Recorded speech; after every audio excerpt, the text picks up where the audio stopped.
Hello दोस्तों, कैसे हैं आप सभी लोग। स्वागत है आप सभी लोगों का मेरे चैनल नॉवल बॉय डॉन पर। मेरे चैनल को सब्सक्राइब करके नोटिफिकेशन ऑन कर लीजिए ताकि आप सभी को नए नए कंटेंट मिल सके। धन्यवाद। तो चलिए आज के एपिसोड को शुरू करते हैं।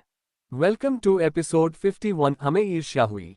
नाश्ते के बाद अरण्या उन दोनों को विद्यालय अपने घोड़े पे बिठाकर ले गई।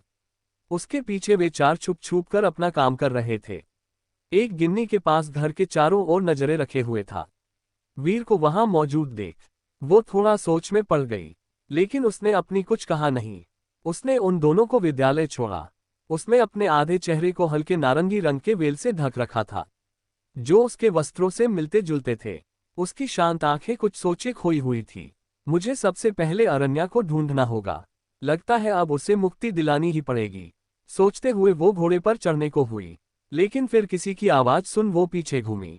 रुकिए। तो उससे मात्र 2 कदम की दूरी पर नीले रंग की सिल्की वस्त्र, लंबे से बालों में सोने की पिन लगाए, थोड़े बाल बांधे, मुस्कुराते हुए खड़ा था। उसके चेहरे भी आधे नकाब से ढका हुआ था। राजकुमार विराट। उसकी भौहें सिकुड़ गई और आंखें ठंडी हो गईं। अब आगे। राजकुमार विराट उसके थोड़े और समीप होते हुए अपने चेहरे से नकाब हटाकर बोले, आप यहाँ क्या कर रही है? अपना काम। अरण्या ने उन पर से नजरें हटाते हुए 2 टूक में जवाब दिया और अपने घोड़े पर सवार हो गई।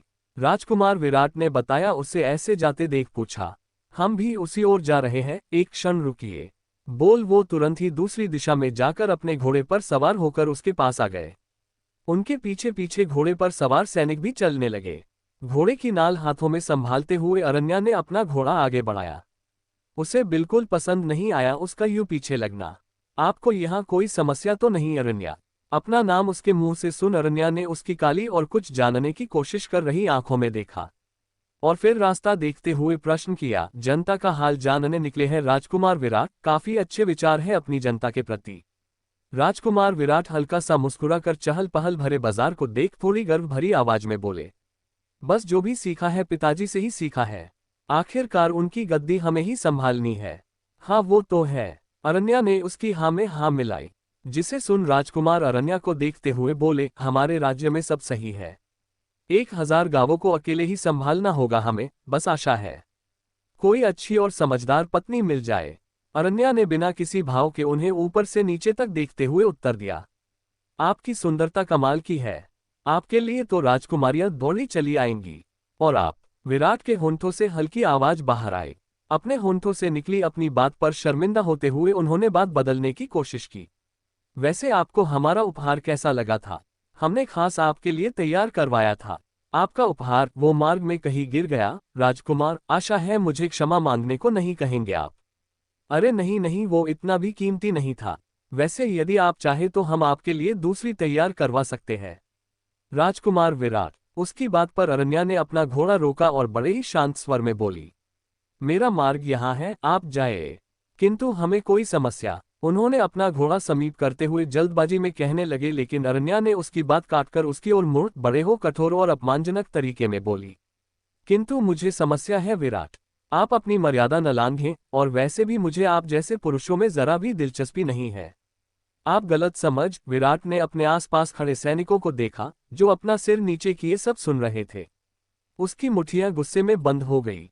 अरण्या ने अपनी नजरें उस पर से हटाए और बिना कुछ सुने वहां से चली गई। राजकुमार विराट को बहुत अपमान महसूस हुआ। वो गुस्से में उस पतले से मार्ग को घूर कर देखा और अपना क्रोध समेटे होंठ कसे वहां से तुरंत चले गए। उनके पीछे पीछे सारे सैनिक भी चले गए।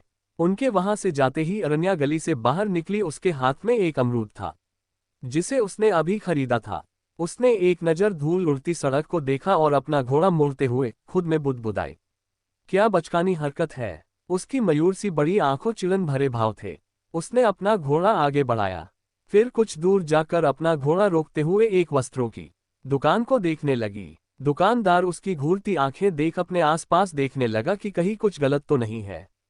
लेकिन अचानक ही उसके पीछे से एक शख्स ने अपना सिर हल्का सा बाहर निकालकर सड़क की ओर झांका, जिससे उसने हड़बड़ाते हुए उसके सिर पर जोर से 2-3 बार मारा और डरते हुए बोला, कौन हो तुम? चोर चोर। अरे रुको रुको। वीर तुरंत वहां से भागकर अरण्या की तरफ आया और समझाते हुए बोला, क्षमा करिएगा, मैं बस अपनी पत्नी से चुप रहा था। उसने आज भी दाढ़ी लगा रखी थी। काले रंग के लबादे में वो काफी मजबूत कदकाठी का लग रहा था, जिसे देख दुकानदार भी घबराया और फिर हंसते हुए बोला, हाँ हाँ, इतने हटे कट्टे होकर नाजुक सी स्त्री से डरते हो, जाओ जाओ। अपने आसपास के लोगों को बताकर वो उस पर हंसने लगा। तो वीर उसके घोड़े के बगल आकर धीमे धीमे चलते हुए बोला, आप पहचान कैसे लेती हो? मैं पहचान लेती हूँ, ये मेरी खूबी है या तुम छुप नहीं पाते ये तुम्हारी कमी है। उद्धरण चिन्ह। उसका शांत मगर कड़वाहट भरा ताना सुन उसका मुंह बन गया। वो अपने कदम आगे बढ़ाता हुआ बोला, वो राजकुमार विराट, उनसे दूर रहिए, वो अच्छे व्यक्ति नहीं है। उद्धरण चिन्ह। उसकी बात सुनते ही अरण्या उसे ऐसे देखने लगी जैसे उसे अपना मुंह बंद रखने को कह रहा हो। उसे ऐसे देखता पाकर वो खामोश हो गया और थोड़ी तेजी में चलने लगा। कुछ समय बीता था दोनों को चलते हुए। फिर एक सवाल जो उसे काफी समय से परेशान कर रहा था, उसने आखिरकार पूछ ही लिया, वैसे मैंने इन हफ्तों में आपको काम करते नहीं देखा, तो फिर इतने पैसे कहाँ से आते हैं? अरण्या ने बिना उसे देखे आंखों में दुष्टतापूर्ण भाव के साथ बड़ी ही अजीब तरह से सामने एक सेठ को पैसे गरीबों के ऊपर लुटाते देख बोली, जब इतने अमीर दिन रात काम कर ही रहे हैं तो फिर मुझे काम करने को क्या आवश्यकता है? हाँ, वो असमंजस में उसे देखने लगा। तो अरण्या उसके चेहरे के नासमझी भरे भाव को देख बोली, अपनी छुपने की कला और अच्छी करो, वरना अगली बार कुछ भी हो सकता है। उसकी आंखों के भाव ये बोलते हुए सख्त हो गए। उसके क्षण भर में बदलते आंखों के भाव को देख वो उलझ गया, लेकिन अचानक ही उसे कुछ समझ आया और वो हैरानी से धूल उड़ाते हुए सामने जा रहे घोड़े पर सवार स्त्री को देखने लगा। इसका अर्थ है कि ये चोरी भी? उसने हैरानी में अपने मुंह पे हाथ रख लिया। उसे बिल्कुल भी आशा नहीं थी कि ये इस प्रकार के काम भी करती है। अब ये मेरे मस्तिष्क पर निर्भर है। यदि कार्य करने की इच्छा नहीं है तो दूसरों के किए कार्य का हिस्सा ले लेती हूँ। और वैसे भी अपने कुशलता दिखाकर मेहनत से पैसे कमाने के लिए बहुत आलसी हूं मैं। बाजार में खड़ा वीर वापस घर की ओर जा रहा था। उसके कंधे पर एक झोला था। उसने अपना हुलिया बदल लिया था।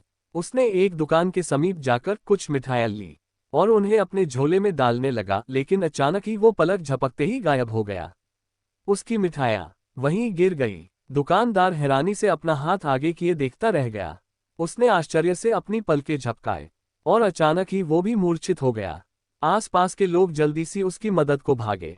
हम तो तुम वीर हो? उसके सिर में वीर के मस्तिष्क से कुछ प्रकाश के द्वारा उसकी सारी यादें इताक्ष के मस्तिष्क में जा रही थी। सुनसान से वीरान पड़े स्थान पर वीर की गर्दन की कसे उसे हवा में उठाए साय ने बड़ी ही भारी आवाज में कहा, जिसे सुन वीर ने उसको पकड़ से छुटने की कोशिश में बोलने की कोशिश की। आर्ग का कौन हो तू? माँ, उसकी सांसें उखड़ रही थी।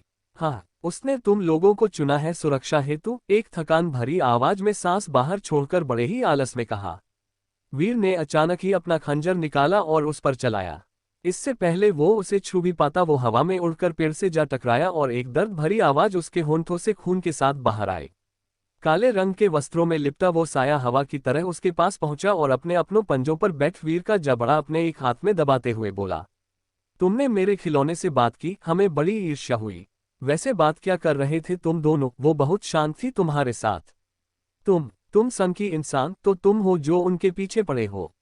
उनके बड़ा सम्मान है उसके प्रति। जजाना की या ती इतने शक्तिशाली होकर एक स्त्री के पीछे पड़े हो। उसकी बात पर अचानक ही वो वीर को छोड़कर खड़ा हो गया और उसकी ओर उंगली दिखाकर बड़े ही नखरीले स्वर में बोला, लज्जा? बड़े मूर्ख मनुष्य हो। लज्जा तो उसमें होनी चाहिए कि उसमें झुकना स्वीकार नहीं किया मेरे समक्ष। वीर जो लगभग मरने ही वाला था, अपने शरीर में प्राण भरने की आस में जोर जोर से श्वास लेते हुए थोड़ा हंसकर बोला, हाँ मुझे लगा था कि पीछे पड़े हो तो इतनी जानकारी तो होगी कि झुकना उसे पसंद नहीं। उसने हमारे शत्रु राज्य तहस नहस कर दिया क्योंकि उसने उसे नौकर बनाकर रखने का सुझाव दिया था इस राज्य पर हमला न करने के बदले। उसकी बात पर साया कुछ पल ठहर सा गया। ऐसा लगा उसे बड़ी दिलचस्प लगी उसकी बात, लेकिन फिर वीर को खड़ा होते देख उसके कंधे आलस से सिकुड़े और वो उसे एक उंगली से वीर को हवा में उड़ाते हुए बोला, एल सुनकर अच्छा लगा, किंतु मुझे उसका तुमसे बात करना बिल्कुल अच्छा नहीं लगा। बोलते हुए उसने अपनी अंगूठी पहने हाथ की मुट्ठी कसी की और वीर के शरीर की सारी हड्डियां चटकने लगी। उसे इतनी पीड़ा हुई कि उसके मुख से कोई स्वर तक न निकल पाया। उसने एक झटके में उसके शरीर को धूल में मिला दिया। वो अपने हाथ झाड़ते हुए हवा में वीर की सारी यादें चलचित्र की तरह देखते हुए बोला, कुछ तो है जिससे तुम्हें मेरे आने की शंका मुझसे पहले ही हो जाती है। मेरी गन। हाँ, मैं सही था। सामने दिख रहे चित्र जिसमें अरण्या में वीर का वस्त्र पकड़ उसे समीप किया था और नक्शा देकर स्वयं दूसरी दिशा में चली गई थी। धन्यवाद। आज के लिए इतना ही। आप में से कोई यदि प्रतिलिपि के बारे में जानकारी रखता है तो कृपया मुझे बताएं जरूर।